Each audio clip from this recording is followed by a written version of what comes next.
महिलांनी जर ठरवलं तर ते दगडालाही पाझर पडू शकतात. अशाच आपल्यासोबत प्रांजली पाध्ये आहेत. त्यांना डॉक्टरांनी 2 दिवस दिले होते. त्यांच्या दोन्ही किडन्या निकामी झाल्या होत्या. त्यावर त्यांनी मात केली आणि आता वृद्धांना आधार देण्यासाठी त्यांनी वृद्धाश्रम चालू केले आहे. नेमकी काय कहाणी आहे आपण त्यांच्याकडूनच जाणून घेऊया. ताई, नेमकं काय कहाणी आहे आणि तुम्ही सुरुवात कशी केली? ज्या वेळेस कोरोनाचा काळ होता त्यावेळेस पूर्ण कोरोनाचे पेशंट होते. आणि मी एक अशी पेशंट होते की माझे दोन्ही किडन्या त्यांनी सांगितलं 2 दिवसाची गॅरंटी आहे तुमची आणि तुम्ही 2 दिवसाचे आता आम्ही शेवटचा इलाज करतोय.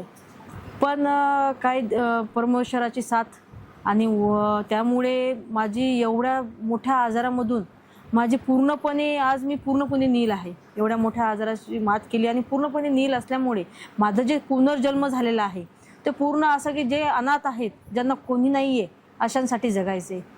त्यानंतर माझ्याजवळ पैसा वगैरे काही नव्हता, काही हे नव्हतं, तर मी लोन वगैरे केली आहे, लोन केस केली, काही आपलं गोल्ड लोन होतं, गोल्ड लोन केलं, काही सोनं वगैरे मोडलं, हे ते करून असं करून एक आश्रम उभा केला. आणि त्यामध्ये दक्षता कमिटी SP ऑफिसला असल्यामुळे तिथे माझी थोडी बहुत ओळख वगैरे होती. मला जे आपले कर्मचारी आहेत, मालेगाव पोलीस स्टेशन झाले, SP ऑफिस झालं, हे सर्व मदत करत होते की जेणेकरून राशन पाण्याची याची त्याची की तुम्ही काळजी करू नका ताई, आम्ही पाठीमागे आहे. आणि मग आता कोणाला मागायचं आहे, त्यामुळे कोणाला धान्य मागते, कोणाला हे करते, कुठलीही आपल्या गव्हर्नमेंटची कुठलीही अजून आजपर्यंत हे नाही आहे. तर आपण आतापर्यंत जे करत आलोय ते फक्त आपल्या हे जे मायबाप आहेत यांच्यासाठी करत आलोय. कारण यांचा त्रास मी पाहू शकत नाही. कोणी मंदिरावर भीक मागत बसत होतं, कोणी कोणाला आईवडिलाला मारून काढून दिलंय, ज्यांना मुलंच नाही आहे ते अशाने काय करायचं, यांना घर नाही, काय नाही, मग हे असे सगळ्यांना आणलंय तिथे. त्यांना आता जवळजवळ खूप चांगली व्यवस्था दिलेली आहे आपल्या आश्रममध्ये. आपल्या वृद्धाश्रमात किती वृद्ध आहेत आणि यांचं तुम्ही नियोजन कसं केलेलं आहे? यामध्ये आपल्या आश्रममध्ये 50 वृद्ध आहेत आणि त्याच्यामध्ये कधी 40-50 असे राहतात. यांना आपण सकाळी चहा देतो, 9 वाजता नाश्ता असतं, 12 वाजता जेवण असतं. यांना परत 4 वाजता चहा, परत संध्याकाळी 7-8 वाजता जेवण असतं. यांच्या उपवास ज्यांना आहे त्यांना उपवासाचं फराळाचं असतं. यांचे डॉक्टर, दवाखाने इथे त्यांना दवाखान्याने आणण्यासाठी पण आहेत.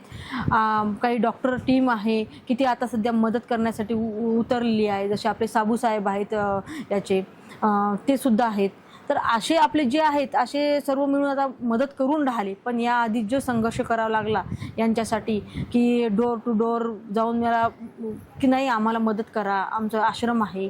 कारण की एकटीने घेतला होता हा, पण एकटीच्या बसचं हे सामाजिक कार्य नव्हतं आणि एकटी काय करणार असा विषय होता. पण मी खचली नाही यावेळेस की नाही, खचून नाही जायचं. आपण जर खचलो तर यांना कोणी नाही आहे म्हणून सगळ्यांना एक आव्हान केलं की नाही मला मदत करा.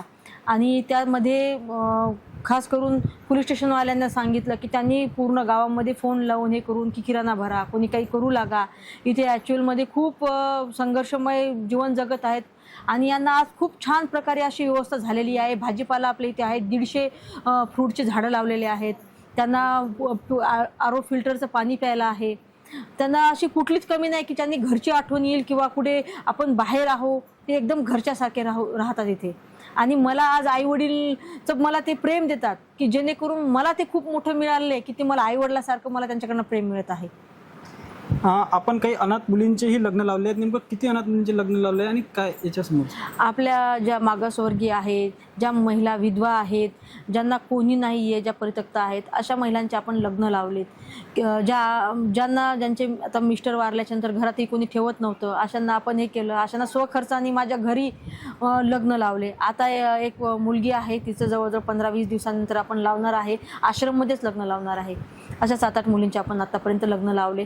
मी वर्ग 10वी पासून मला सामाजिक कार्य करण्याची आवड होतीच.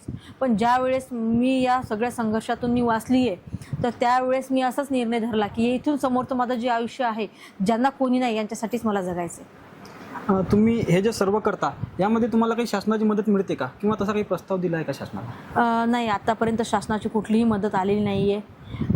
प्रस्ताव दिलेला आहे पण आता वरती प्रस्ताव गेला आहे, आता दिल्लीला गेला आहे म्हणतात, आता येईल म्हणतात. तिथे ओळख पाहिजे, ओळख द्यायची आहे. माझी कुठली अजून आता ओळख नाही आहे आणि मी दिल्लीपर्यंत जाऊन प्रस्ताव आणू शकते की नाही हाही विषय नाही आहे. पण मी विनंती केलेली आहे की लवकरात लवकर काहीतरी यांची राशन पाण्याची व्यवस्था व्हावी, यांना पक्कं घर राहण्याचं मिळावं. कारण की आता उन्हाळा आहे, टीन शेड आहेत, खूप गरम होतात.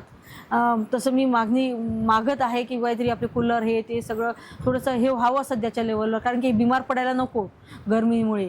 तर चालू आहे, आता बघूया काय होतं ते. तुम्ही समाजातील इतर महिलांना काय आवाहन कराल?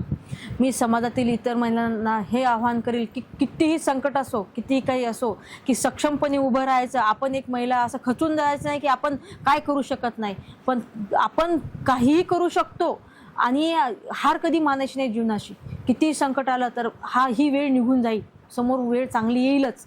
आणि कधी जर कोणाला खरंच याच्यामध्ये आधार नसेल ना, तर त्यांनी कधीच्यालाही माझ्यापर्यंत या, मी त्यांचे आधार मी बनेल आणि त्या माझा आधार बनतील.